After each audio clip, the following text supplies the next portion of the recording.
पक्षियों से हो जाती हैं, मगर जो अपनी गलतियों से सीखते हैं हमेशा वही कामयाब पक्षी बनते हैं। गुड़िया और सोनो दो बहनें थी। गुड़िया बड़ी थी और सोनो चिड़िया छोटी थी। उनकी मम्मा का नाम रानो चिड़िया था। गुड़िया और सोनो बेटी, मैं भोजन लेने जा रही हूँ। आप नदी से पानी पीकर सीधी घर वापस आ जाना। मम्मा, आप सोनो को समझाएं, ये मेरा कहना नहीं मानती। क्यों? मैं तुम्हारा कहना क्यों मानूं? इतनी भी बड़ी नहीं हो तुम मुझसे जो मैं तुम्हारे कहने पर चलूं। सोनो, शर्म करो, गुड़िया बड़ी है, बड़ों से ऐसे बात नहीं करते। फिर मम्मा चिड़िया भोजन लेने चली जाती है। गुड़िया और सोनो नदी पर पानी पीने चली जाती है। गुड़िया और सोनो नदी पर बैठी हुई थी। सोनो बहन, अब हम बड़ी हो गई हैं। मैंने सोचा है अब हम भी मम्मा के साथ भोजन लेने जाया करेंगी। ऐसे मम्मा का काम आसान हो जाएगा। तुम ही जाया करो, मैं तो अभी छोटी हूँ। कालू कौवा वहाँ पकोड़े बेचने आ जाता है। पकोड़े पकोड़े, गरम गरम पकोड़े। गुड़िया, तुम्हारे पास कुछ पैसे हैं? मेरा पकोड़े खाने को बहुत दिल कर रहा है। नहीं सोनो, मेरे पास तो पैसे नहीं है। अच्छा, मैं अभी आती हूँ। मगर तुम जा कहाँ रही हो? मैं अपनी सहेली से मिलने जा रही हूँ। सोनो वहाँ से चली जाती है। सोनो, रुको रुको, मम्मा ने कहा था जल्दी घर आना। मगर सोनो तो चली जाती है। सोनो सीधी अपने घर जाती है। वो अपनी माँ की चीजें इधर उधर करके देखती है और फिर संदूक से उसे मम्मा का रखा हुआ 100 रुपए मिल जाता है। पैसे मिल गए, अब मैं जी भर के पकोड़े खाऊंगी। सोनो अपनी मम्मा का रखा हुआ 100 रुपए लेकर घर से निकलती है। कालू कौवा भी उसी तरफ आ रहा था। अंकल अंकल अंकल कालू, ये ले पैसे, मुझे पकोड़े दे। 100 का नोट देखकर कालू खुश हो जाता है। ये तो छोटी है, इसे क्या मालूम 100 के कितने पकोड़े आएंगे। कालू गुड़िया को थोड़े से पकोड़े दे देता है। गुड़िया खुश हो जाती है और वहीं एक पेड़ के नीचे बैठकर पकोड़े खाने लगती है। गुड़िया भी घर पहुंच गई थी। अभी तक नहीं आई है सोनो की बच्ची, अगर मम्मा आ गई तो डांटेंगी। गुड़िया की बात करते ही सोनो भी आ जाती है। ऐसे घूर घूर कर क्या देख रही हो? मैं कोई चोर हूँ? मैंने आपको पीछे से आवाजें दी मगर आपने मेरी एक न सुनी। सोनो किसी की नहीं सुनती, बस अपने दिल की मानती है। शाम हो जाती है।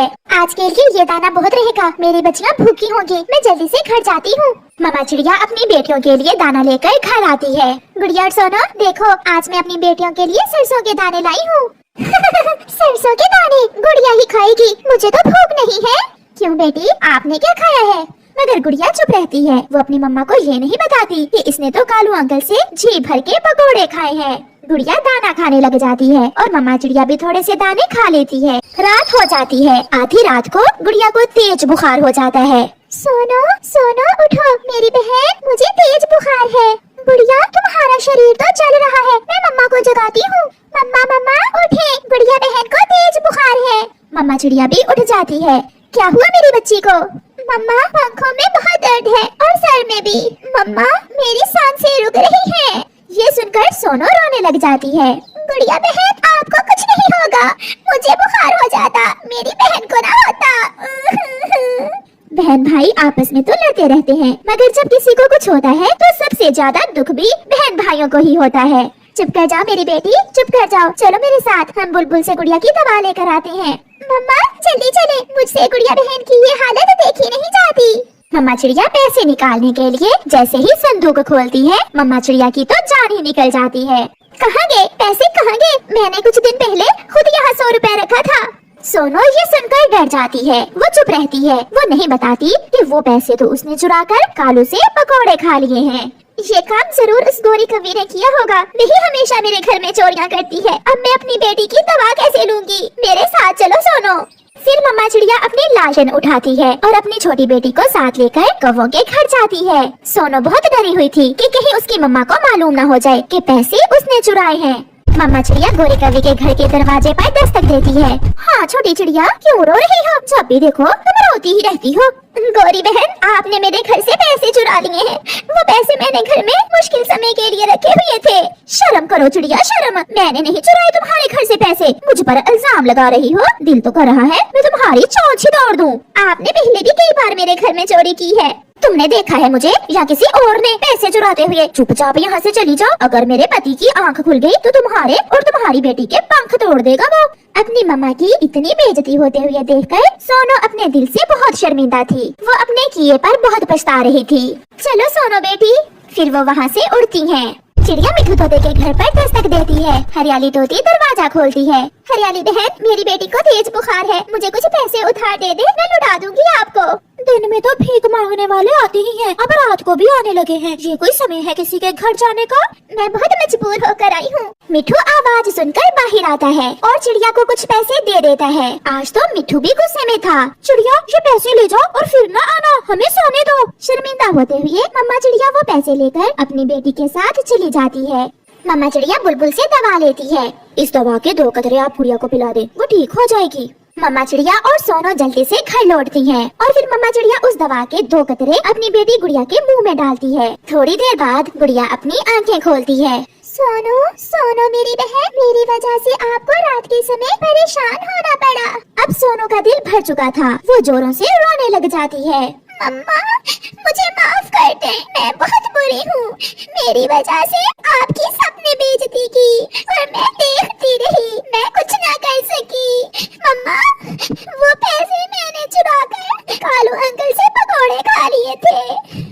मैं वादा करती हूँ, मैं फिर कभी दोबारा ऐसा नहीं करूँगी। मम्मा चिड़िया हंसने लग जाती है। पहले पक्का प्रॉमिस करो, फिर सॉरी मिलेगी आपको।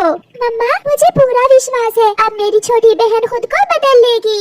गंदा कालू अंकल, उसने 100 रुपए के मुझे केवल 2 ही पकौड़े दिए थे। फिर वो सब हंसने लग जाते हैं। ऐसे सोनू ने अपनी गलती से सीख लिया था और वो एक अच्छी चिड़िया बन जाती है। अब तो मम्मा चिड़िया को बहुत करीब से भी अच्छे से दिखाई नहीं देता था। अपना और अपने बच्चों का भोजन लेकर मम्मा चिड़िया घर वापस आ रही थी कि वो ऊंचे पेड़ से टकराकर गिर जाती है। गुजरता हुआ कबूतर मम्मा चिड़िया को गिरा हुआ देखकर वहाँ आता है।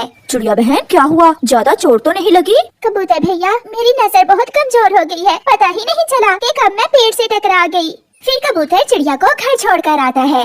मम्मा, मैंने तो आपको सुबह ही कहा था कि आप भोजन लेने ना जाएं, मैं और कुकू भैया भोजन ले आएंगे। बेटी, घर बैठकर मेरा दिन नहीं गुजरता, मैंने सारी जिंदगी काम किया है। मम्मा, मेरे टीचर ने बताया था कि ऐनक लगा लेने से नजर ठीक हो जाती है। मैं और गुड़िया बहन आपके लिए नजर की ऐनक लाएंगे। मगर बेटा, वो पैसों से आएगी और मेरे पास तो इतने पैसे ही नहीं है कि मैं अपने लिए ऐनक ले सकूं। रात हो जाती है। मम्मा चिड़िया सो गई थी। दोनों बच्चे बैठे बातें कर रहे थे। गुड़िया, जैसे भी हो हम अपनी मम्मा के लिए नजर की ऐनक जरूर खरीदेंगे। कुकू भैया, मेरे गुल्लक में 10 रुपए हैं। हम कल तोते अंकल के पास जाएंगे और उससे पूछेंगे कि ऐनक कितने की है। फिर दूसरे दिन गुड़िया और कुकू तोते अंकल की दुकान पर जाते हैं। अंकल मिठू, मेरी मम्मा की नजर बहुत कमजोर हो गई है, नजर की ऐनक कितने की है? 100 रुपए की बेटा, 100 में मिलेगी नजर की ऐनक। मगर भैया, मेरे पास तो केवल 10 रुपए ही है। फिर वो दोनों बहन भाई निराश होकर वहाँ से चले जाते हैं और पहाड़ों के पास जाकर एक पेड़ पर बैठ जाते हैं। अब क्या हमारी मम्मा कभी देख नहीं सकेगी? भैया, इतने पैसे तो शायद कभी भी हमारे पास नहीं होंगे। वो दोनों बहन भाई बहुत उदास थे। ऊपर से एक हवाई मोटर गुजरती है। दोनों बहन भाई हवाई मोटर को देख रहे थे कि एक डिब्बा हवाई मोटर से नीचे गिरता है। गुड़िया, वहाँ कुछ गिरा है, क्या तुमने भी देखा है? हाँ हाँ, उस पेड़ के पास, चलो जाकर देखते हैं। गुड़िया और कुकू वहाँ से उड़ते हैं।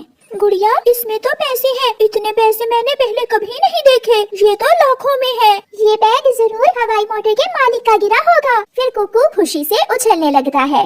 अब तो मेरी मम्मा देख सकेगी, मेरी मम्मा की नजर की ऐनक अब तो मैं ले सकूंगा।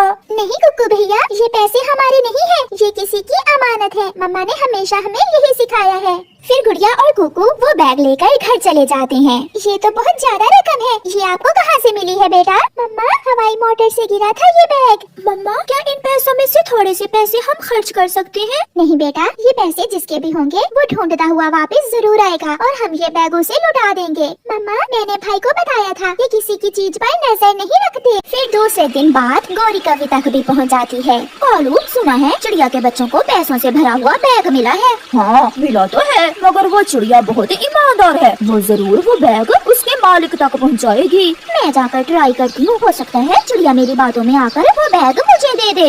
फिर गौरी कवि चिड़िया के घर जाती है। चिड़िया, चिड़िया कहाँ है वो बैग जो तुम्हारे बच्चों को मिला है? मैंने तो वो बैग संभाल दिया है। बच्चे कहाँ है? वो दाना लेने गए हुए हैं और जंगल में पक्षियों से पूछने कि वो बैग किसका है। किसका है क्या मतलब? वो बैग मेरा है। मैं कल दिल्ली से आ रही थी कि मेरा वो बैग रास्ते में गिर गया। ऐसे कैसे मैं वो बैग आपको दे दूं? पहले आप कोई निशानी बताओ, बैग किस रंग का है और बैग में कितने पैसे हैं?